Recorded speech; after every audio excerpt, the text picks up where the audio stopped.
La bombe fonce vers les troupes russes, à l'intérieur de l'Ukraine. Ces troupes se dispersent, essayant désespérément d'éviter la fureur explosive qui s'apprête à s'abattre sur elles. Beaucoup n'y parviennent pas. Ils sont pris dans l'explosion, venant s'ajouter à une liste de pertes russes qui dépasse déjà les 105 millions. L'Ukraine vient-elle de lancer une nouvelle attaque réussie? Non. La bombe qui a tué les soldats russes a été tirée depuis la Russie elle-même, dans un incident de tir ami qui devient de plus en plus courant. Cela peut sembler incroyable en bon, mais la Russie s'est accidentellement bombardée elle-même. 100 fois rien qu'en 2025. C'est ce qu'affirme le Kiev Post, qui a rapporté le 29 juillet que le média russe indépendant Astra a rapporté que la Russie a réussi à se frapper elle-même à plusieurs reprises avec ses propres bombes en 2025. Les défaillances proviennent de plusieurs problèmes, qui seront abordés plus tard dans la vidéo. Mais l'un des principaux responsables semblait être les bombes aériennes modifiées sur lesquelles Poutine s'est appuyé pour bombarder l'Ukraine. Ces bombes, qui sont des bombes non guidées de l'époque soviétique, converties à l'aide de kits d'ailes spéciaux, leur permettant de planer jusqu'en Ukraine, échouent lorsque ces kits d'ailes ne se déploient pas correctement. Une bombe non guidée ne peut pas planer sans ailes. Tout ce qu'elle peut faire, c'est tomber directement sur les Russes même qui essaient de la lancer. Astra donne plus de détails dans un message sur Telegram, qui examine également certains des incidents où la Russie s'est bombardée elle-même. Déjà, 100 bombes aériennes russes sont accidentellement tombées sur des régions de Russie et des territoires occupés d'Ukraine. En 2025, indique-t-il en ouvrant son message sur Telegram.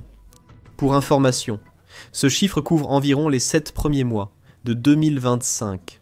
Cela signifie que la Russie se bombarde elle-même en moyenne environ 14 fois par mois. C'est presque une fois tous les 2 jours, ce qui est une statistique embarrassante pour les forces de Poutine. Et tous ces auto-bombardements ne sont pas dus à des bombes planantes ratées. Le Kiev Post indique que les incidents se répartissent quand entre 93 bombes aériennes modifiées 7 des bombes planantes, soi-disant de précision de la Russie, et 3 missiles. Cette statistique est encore plus inquiétante pour Poutine. Alors qu'on peut excuser la défaillance d'un kit de guidage bon marché, il n'y a aucun moyen de contourner le fait que des missiles pour lesquels la Russie dépense des millions de dollars pour les développer ou les acheter à ses partenaires étrangers échouent au point de tomber sur le propre peuple russe.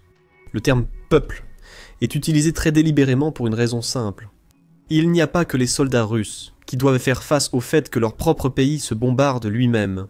Astra le montre clairement, avec le premier incident qu'il met en avant dans son rapport sur Telegram. L'un d'eux est tombé juste à côté d'un internat. Aucun enfant n'a été blessé, selon le média. Ce simple duo de phrases met en lumière une réalité brutale de la guerre que Poutine mène contre l'Ukraine. Le dirigeant russe ne se soucie tout simplement pas des victimes civiles. Les Ukrainiens le savaient déjà. Rien qu'en juin 2025, les bombes et drones russes ont tué 232 civils ukrainiens et en ont blessé 1343 autres, a révélé la mission de surveillance des droits de l'homme des Nations Unies en Ukraine, le 10 juillet. Ces chiffres s'ajoutent à un premier semestre 2025 qui a vu une augmentation de 54% des victimes civiles ukrainiennes par rapport à la même période en 2024. Déjà, 4381 civils ont été tués ou blessés à cause des bombes russes au cours du premier semestre 2024. Le premier semestre 2025 a causé 6754 victimes civiles en Ukraine.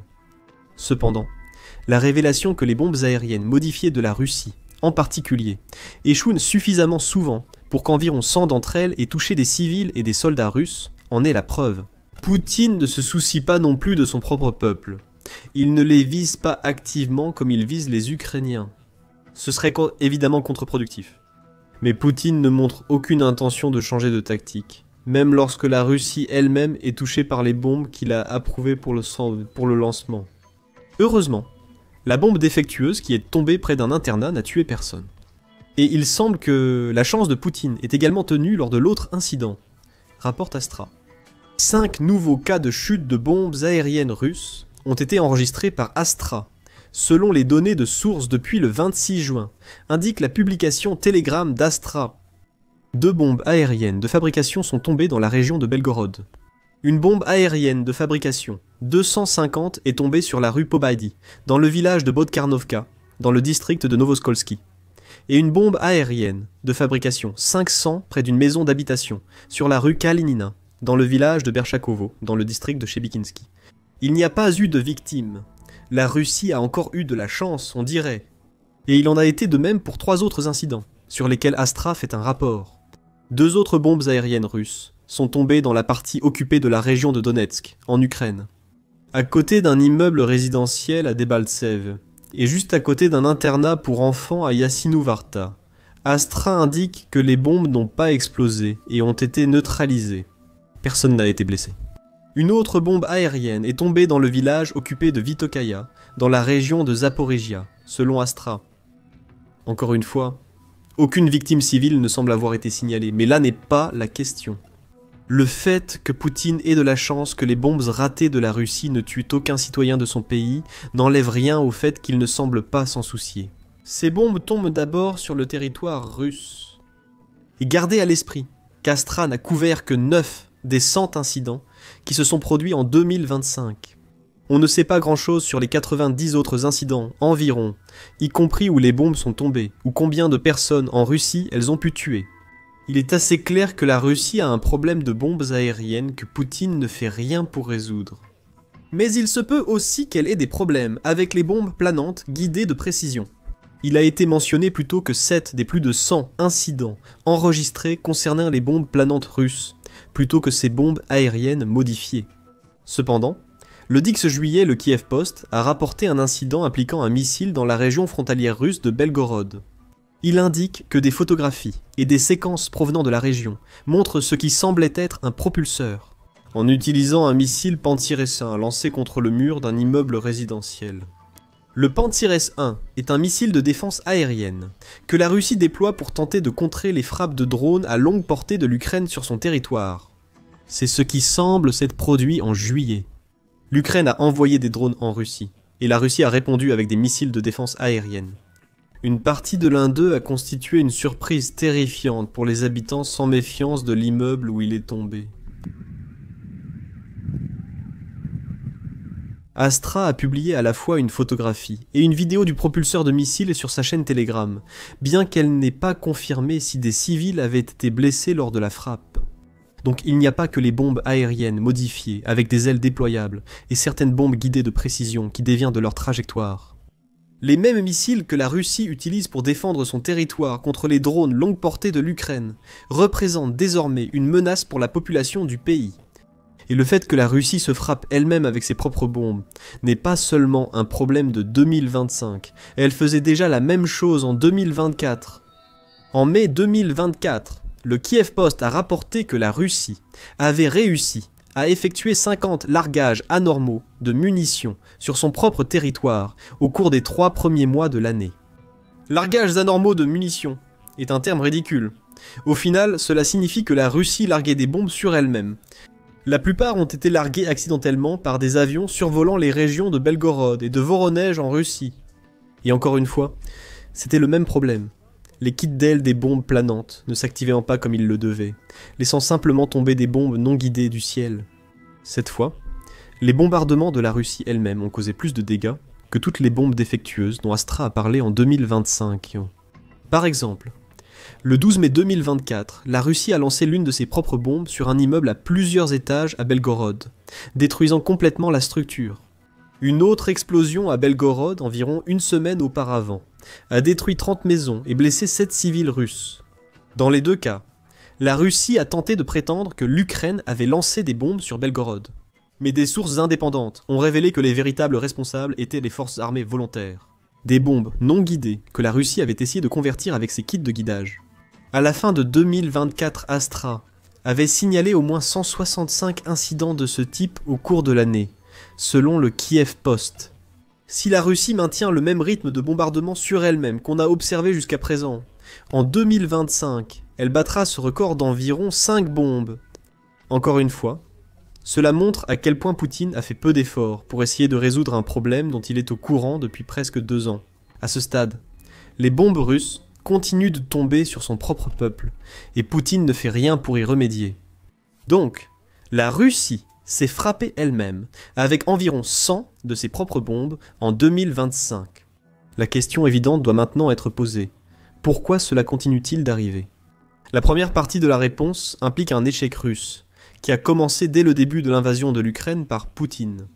Lorsque la Russie a envahi l'Ukraine, la plupart pensaient que les forces de Poutine obtiendraient facilement la supériorité aérienne et finiraient par dominer complètement le ciel ukrainien. Et sur le papier, cela semblait être une certitude. L'armée de l'air russe est encore aujourd'hui plusieurs fois plus grande que celle de l'Ukraine. Selon Global Firepower, qui classe chaque année 145 nations militaires en fonction de plusieurs critères, l'armée de l'air russe dispose actuellement de 4292 appareils, contre seulement 324 pour l'Ukraine. Les chiffres sont incroyablement déséquilibrés en ce qui concerne les chasseurs, les avions à réaction et les appareils d'attaque, la Russie en possédant 763 de plus que l'Ukraine pour les premiers et 653 de plus pour les seconds. L'Ukraine n'était pas censée avoir la moindre chance sur le plan aérien. Seule la Russie n'a pas réussi à obtenir la domination aérienne lors des premières étapes de l'invasion. Et elle n'arrive toujours pas à maintenir une présence significative de ses avions dans le ciel ukrainien. Selon le ministère des Financements ukrainien, la Russie a perdu 421 avions, ainsi que 340 hélicoptères, la majorité des deux ayant été détruites. Au cours de la première année de la guerre, avant que Poutine ne retire essentiellement sa force aérienne du territoire ukrainien. Pourquoi ce retrait? Le Centre d'études stratégiques et internationales, ou Centre d'études stratégiques et internationales, a expliqué dans un article de juin 2022, couvrant l'échec de l'invasion initiale de Poutine. Le Centre d'études stratégiques et internationales souligne que Poutine avait initialement de grands projets pour sa force aérienne. Il comptait utiliser l'avantage numérique écrasant de la Russie pour neutraliser les défenses aériennes de l'Ukraine, les éliminant complètement du jeu. À partir de là, la force aérienne élargirait sa liste de cibles pour inclure l'infrastructure militaire de l'Ukraine, les livraisons d'armes qu'elle recevait de l'Occident et les parties clés du réseau logistique du pays. Mais rien de tout cela ne s'est produit. Comme l'a expliqué le Centre d'études stratégiques et internationales, l'armée de l'air russe n'a pas réussi à obtenir la supériorité aérienne face à l'armée ukrainienne. Avec des capacités notables de défense aérienne, tels que les systèmes portables de défense aérienne Stinger, les S-300, les systèmes de missiles solaires et d'autres systèmes, grâce en partie à l'aide occidentale. Le Centre d'études stratégiques et internationales rapporte que les défenses aériennes de l'Ukraine ont été si efficaces qu'elles ont empêché les avions russes de pénétrer dans son espace aérien. Parce que ces défenses qu'en ont détruit tellement que Poutine ne voulait pas risquer d'en perdre plus qu'il n'en avait déjà perdu. Les avions ont été retirés, et pendant un certain temps, Poutine n'a pas été contraint de compter sur des frappes de missiles de croisière menées par la flotte de la mer Noire. Et depuis le pays pro-russe de la Biélorussie, cet échec n'a pas été un problème de courte durée pour la Russie. À mesure que le soutien occidental s'intensifiait, et que l'Ukraine commençait à recevoir des systèmes de défense aérienne plus modernes de la part de ses alliés, comme le système de missiles Patriot fabriqué aux États-Unis, Poutine était encore moins enclin à envoyer ses avions en Ukraine d'ici 2024. Le consensus était clair, la force aérienne russe avait largement sous-performé en Ukraine. À ce moment-là, la parité aérienne régnait en maître. Aucune des deux parties ne parvenant à contrôler le ciel ukrainien, selon l'Institut international d'études stratégiques, ou Institut international d'études stratégiques. L'Institut international d'études stratégiques souligne également que la pression exercée sur l'industrie russe par les sanctions occidentales a poussé Poutine à devenir encore plus prudent lorsqu'il s'agissait de déployer les chasseurs et bombardiers russes. Poutine ne pouvait pas se permettre d'en perdre davantage pour deux raisons. Les pertes étaient humiliantes, et la base industrielle vieillissante de la Russie peinait à construire des avions de remplacement pour ceux qui avaient été abattus en Ukraine. À ce stade, la question est: quel est le lien entre tout cela et le fait que la Russie se bombarde elle-même? C'est simple.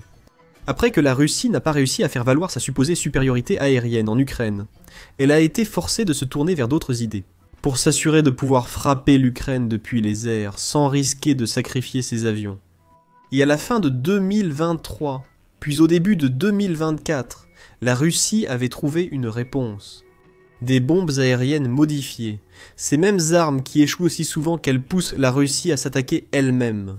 100 fois en 2025 et plus de 250 fois entre janvier 2024 et aujourd'hui. Les bombes aériennes ont été saluées comme une avancée majeure pour la Russie, dans une guerre où son armée de l'air avait été pratiquement neutralisée. Il est facile de comprendre pourquoi, grâce à des kits d'ailes spéciaux, que la British Broadcasting Corporation estime coûter entre 20 000 et 30 000 à fabriquer. La Russie a pu convertir son énorme stock de bombes aériennes de fabrication de l'époque soviétique en armes qu'elle pouvait réellement utiliser contre l'Ukraine. Avant la création de ces kits d'ailes, ces bombes aériennes de fabrication devaient être larguées, en faisant voler un bombardier directement au-dessus de la cible, exposant ainsi l'appareil au tir de la défense aérienne, ce qui pourrait l'abattre. Avec l'utilisation de ces kits, qui ne sont guère plus que des ailes équipées d'un système de positionnement global pour la navigation, la Russie a pu développer une nouvelle stratégie. Plutôt que de faire voler ses avions en Ukraine, elle pouvait les envoyer dans le ciel au-dessus de ses propres aérodromes et derrière les lignes de front, avant de lancer ses nouvelles bombes. Ces bombes pouvaient alors planer sur des dizaines de kilomètres vers leur cible, délivrant une charge explosive bien supérieure à celle d'un obus d'artillerie. Peu importait que ces nouvelles bombes planantes ne soient pas particulièrement précises, ce qui comptait pour Poutine, c'est qu'elles étaient bon marché, et il pouvait en fabriquer des milliers. Grâce aux énormes stocks de bombes aériennes de fabrication, qui auraient autrement simplement pourri dans les entrepôts russes. L'usine russe a commencé à produire ces nouvelles bombes en nombre record, et l'Ukraine a subi de plein fouet les dégâts. En janvier 2025, l'armée de l'air ukrainienne estimait que la Russie avait lancé 51 000 bombes aériennes, guidées sur l'Ukraine, dont 40 000 rien qu'en 2024. C'est ce que rapporte Reuters. Cela représente une moyenne d'environ 3333 par mois. La Russie avait enfin une stratégie aérienne sur laquelle Vladimir Poutine estimait pouvoir compter, ou comme il s'est avéré, sur laquelle il allait trop compter. Le principal avantage de ces bombes, à savoir qu'elles sont peu coûteuses à fabriquer, a probablement aussi contribué au fait que la Russie se soit accidentellement bombardée elle-même, 100 fois en 2025. Un kit d'ailes à 30 000 ne sera jamais l'outil le plus high-tech. Et le rythme effréné auquel la Russie les produit rend cela presque inévitable. Il était inévitable que des erreurs se glissent dans certains des kits, et ces erreurs se sont manifestées dans certains des kits d'ailes, ne s'ouvrant pas correctement, ce qui entraîne la chute des bombes guidées du ciel, et étant donné que ces bombes sont lancées depuis l'intérieur de la Russie, ou dans des zones occupées par la Russie en Ukraine, il n'y a qu'un seul endroit où elles peuvent aller lorsqu'un kit d'ailes échoue, retourner directement en Russie. Ce qui est clair ici, c'est que l'échec total de la force aérienne russe à établir une domination aérienne sur l'Ukraine a forcé Poutine à chercher d'autres moyens d'attaquer l'Ukraine. Il a trouvé une alternative en modifiant des bombes aériennes pour les larguer depuis les airs. Mais un certain pourcentage de ces bombes, même si ce pourcentage est assez faible, n'a pas réussi à accomplir ce pourquoi elles étaient conçues, créant la terreur parmi les soldats et les citoyens russes. Il y a un autre facteur potentiel en jeu dans le bombardement constant de la Russie contre elle-même, l'entraînement. C'est selon le Kiev Post, qui cite un rapport de janvier 2024 publié par le ministère britannique de la Défense, ou ministère de la Défense qui a examiné certains des premiers cas où la Russie s'est bombardée elle-même. Ce rapport suggérait que les incidents étaient probablement causés par une combinaison d'un entraînement insuffisant, menant à des procédures défectueuses pour armer les avions avant le vol, une mauvaise exécution des missions par les équipages, et la fatigue des équipages, selon le Kiev Post. Et le ministère de la Défense avait raison. L'entraînement de l'armée de l'air russe est tellement médiocre que plusieurs médias en ont parlé. L'un de ces médias est Business Insider, qui écrivait en avril 2023 que les pilotes russes peinaient à aider leur pays à obtenir la supériorité aérienne en raison d'un entraînement déplorable et d'un équipement obsolète. Business Insider parlait d'un rapport publié par le Royal United Services Institute qui affirmait que les pilotes russes n'avaient pas reçu le type d'entraînement nécessaire pour opérer en Ukraine.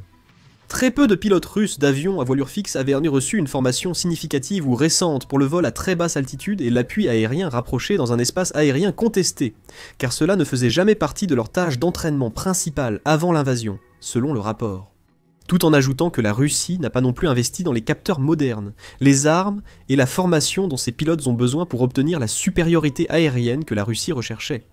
Alors que ce rapport se concentre sur l'échec de la Russie à utiliser sa force aérienne à l'intérieur de l'Ukraine, il est facile de voir comment ce manque de formation pourrait se répercuter sur les pilotes, qui sont désormais chargés d'utiliser des plateformes aériennes obsolètes pour lancer des bombes guidées sur l'Ukraine.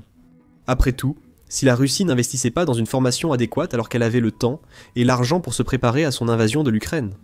Quelle est la probabilité que les pilotes du pays reçoivent une formation adéquate pour lancer ces bombes? Maintenant que la Russie fait face à beaucoup plus de pression financière.